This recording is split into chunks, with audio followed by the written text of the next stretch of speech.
Bonjour à tous et bienvenue dans cette vidéo dans laquelle je vais vous présenter ProBuilder, un outil qui va vous permettre de faire de la modélisation 3D directement sous Unity.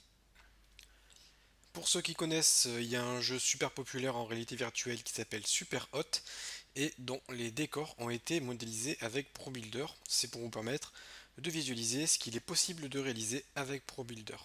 ProBuilder est un outil qui a été développé par un développeur, bien évidemment, mais cet outil a eu beaucoup de succès et a été officiellement intégré dans Unity.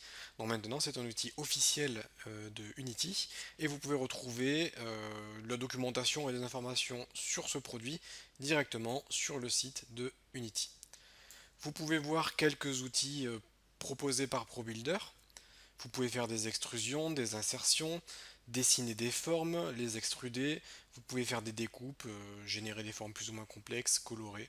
Voilà un petit exemple de ce qu'il est possible de faire avec ProBuilder. Donc dans Unity, pour installer ProBuilder, il faut aller dans Windows et dans Package Manager.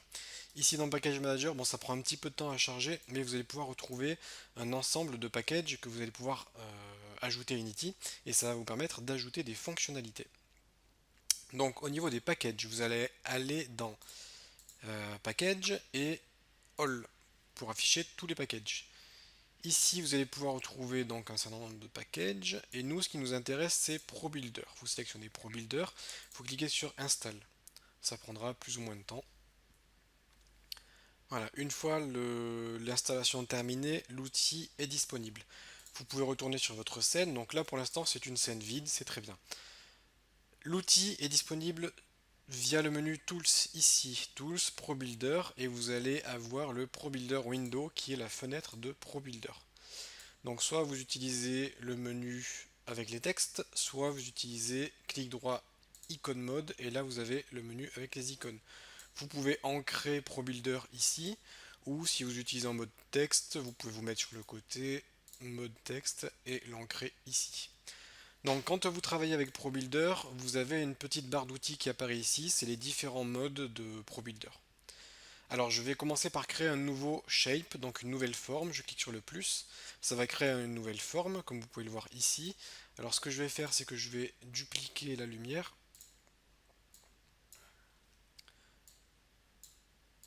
histoire qu'on puisse bien y voir. Je vais faire comme ça, je vais changer un peu la couleur et baisser un petit peu l'intensité. Voilà, donc là, je crée un cube. Vous avez d'autres formes. Vous pouvez créer un prisme, un cylindre. Vous avez des primitives.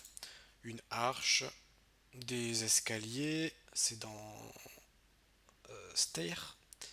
Quand vous créez une forme, vous avez accès à des paramètres. Par exemple, ben là, ça sera le nombre de marches.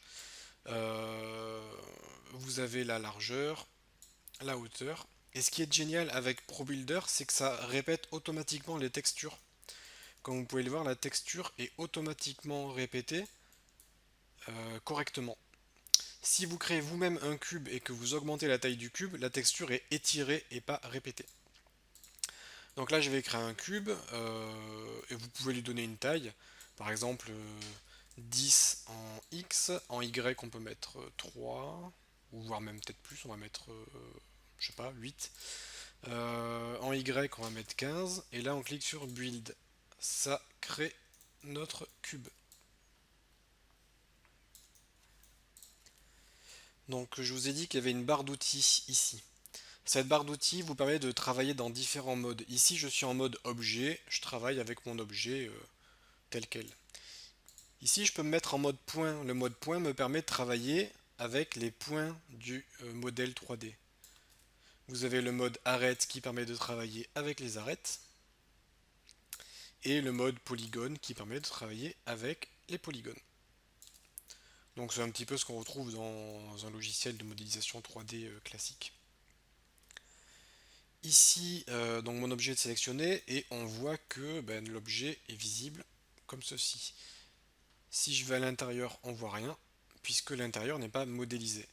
Si vous voulez que votre objet soit visible de l'intérieur comme si c'était ben, une maison par exemple, il vous suffira de cliquer sur Flip Normals et là vous voyez l'intérieur de l'objet et plus l'extérieur. Donc là, vous pouvez avoir un personnage directement à l'intérieur, comme si c'était une pièce. Lorsque vous travaillez avec ProBuilder, vous avez donc le menu à gauche qui affiche des options accessibles à un moment donné. Et si vous changez de mode, par exemple si on se met en mode point ou arrête, vous voyez que on a des modes différents qui apparaissent. Si je suis en mode objet, j'ai pas grand chose par exemple de couleur bleue. Si je me mets en mode arrête, je vais avoir des outils différents qui me sont proposés. Donc là pour le coup en mode arrête, on a pas mal d'outils. Comme vous pouvez le constater, vous pouvez afficher sur 2 lignes par exemple. Je vais sélectionner par exemple cette arête ici. Et en la sélectionnant, je vais pouvoir faire par exemple Insert Edge Loop. Ça va me permettre de faire une découpe, ça va découper ma forme en deux, comme ceci, tac, mais perpendiculairement à l'arête que j'ai sélectionnée. Si vous voulez faire des découpes et que vous êtes en mode objet, vous pouvez par exemple cliquer sur Subdivide Object et là ça va vous faire plein de découpes. Donc à quoi ça sert de faire des découpes? Ben, ça sert à pouvoir modéliser un peu plus précisément. Par exemple, si je veux sélectionner donc ces faces là, je me mets en mode face, je sélectionne une face. Pour en sélectionner plusieurs, vous pouvez maintenir CTRL et en maintenant CTRL, vous allez pouvoir, vous voyez, modifier les faces sélectionnées. Ensuite, ce que vous pouvez faire, c'est par exemple sélectionner les arêtes ici, ici. Vous pouvez les tirer vers le bas. Et lorsque vous sélectionnez des arêtes, si vous maintenez la touche Shift enfoncée pendant que vous déplacez les arêtes, ça réalise une extrusion. Et les extrusions, ça va vous permettre de générer de la géométrie dans la continuité de votre sélection. Donc là, vous voyez, ça me génère de la géométrie ici. Je peux faire une extrusion vers l'extérieur. Si vous voulez créer un couloir par là, c'est tout à fait possible. Et vous voyez que ça me fait une extrusion qui me génère de la géométrie. Donc si vous connaissez un petit peu Blender ou d'autres logiciels de modélisation 3D, il y a pas mal d'outils qui vous sont proposés. Et vous pouvez retrouver les outils donc des logiciels de modélisation 3D, vous pouvez retrouver les outils ici avec ProBuilder. On a par exemple la possibilité de créer un biseau. Pour créer un biseau, vous cliquez sur Bevel et le Bevel va vous générer un petit biseau, c'est-à-dire lisser, disons, les arêtes de votre sélection. Donc là, vous voyez, ça fait un petit contour sympathique. Quand vous travaillez avec Unity et que vous modifiez un objet, ça modifie l'objet dans sa globalité. Mais là, avec ProBuilder, vous allez avoir la possibilité de modifier uniquement la partie de l'objet qui est sélectionnée. Avec Unity, de base, c'est pas possible de juste modifier une zone de l'objet. Là, avec ProBuilder, vous avez la possibilité de faire ça. Hop, je remets tel que c'était.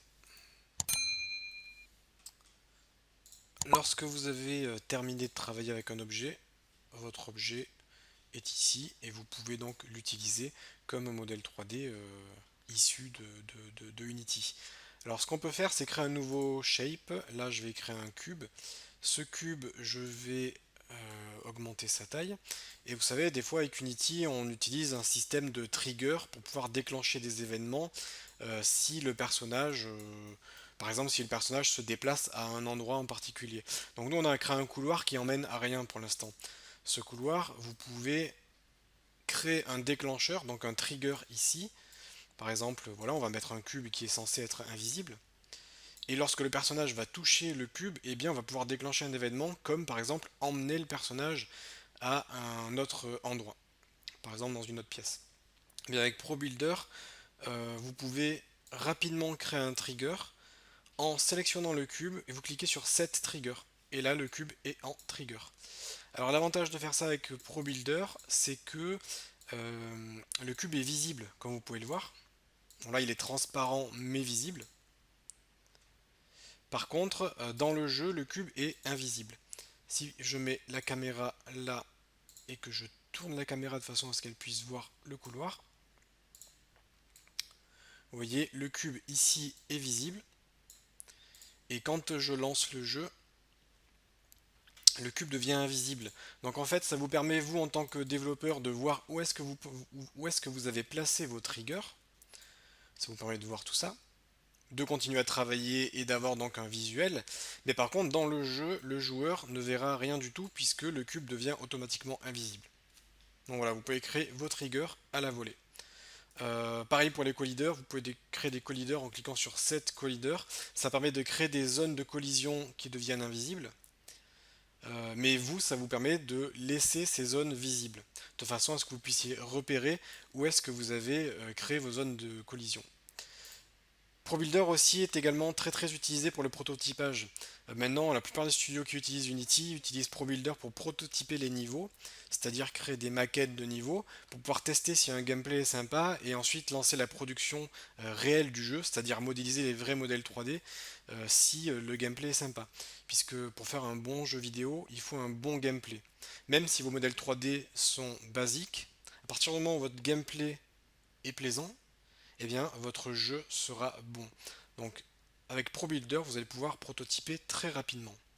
Si vous avez besoin d'ajouter de la couleur, vous pouvez le faire. Alors, pour afficher le panneau de couleur, vous allez aller dans Tools, ProBuilder, Vertex Color, non pardon, où est-ce qu'ils l'ont déplacé? C'est dans Open Vertex Color Editor. Donc là, ils ont déplacé la fenêtre. Donc ça vous fait apparaître une petite fenêtre avec une liste de couleurs que bien évidemment vous pouvez modifier hein, si vous voulez modifier la couleur. Vous choisissez une couleur personnalisée et votre couleur est ajoutée à la palette. Et du coup maintenant ce que vous pouvez faire c'est vous mettre en mode face et vous pouvez donc sélectionner les différentes faces que vous souhaitez et vous cliquez sur Apply et là ça va appliquer la couleur sélectionnée à votre sélection. Donc là on peut mettre du orange.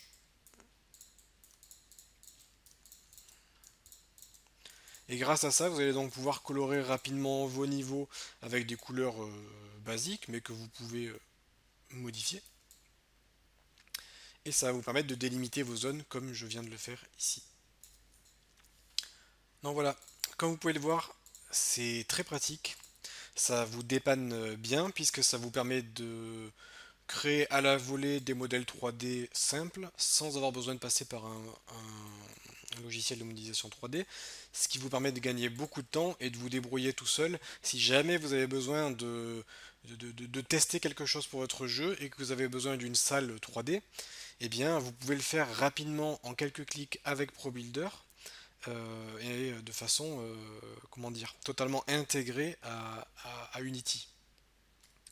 Si pour une raison ou une autre vous voulez exporter votre modèle 3D ProBuilder, vous pouvez le faire dans ProBuilder. Vous cliquez sur Export et ça va vous exporter votre modèle 3D au format OBJ.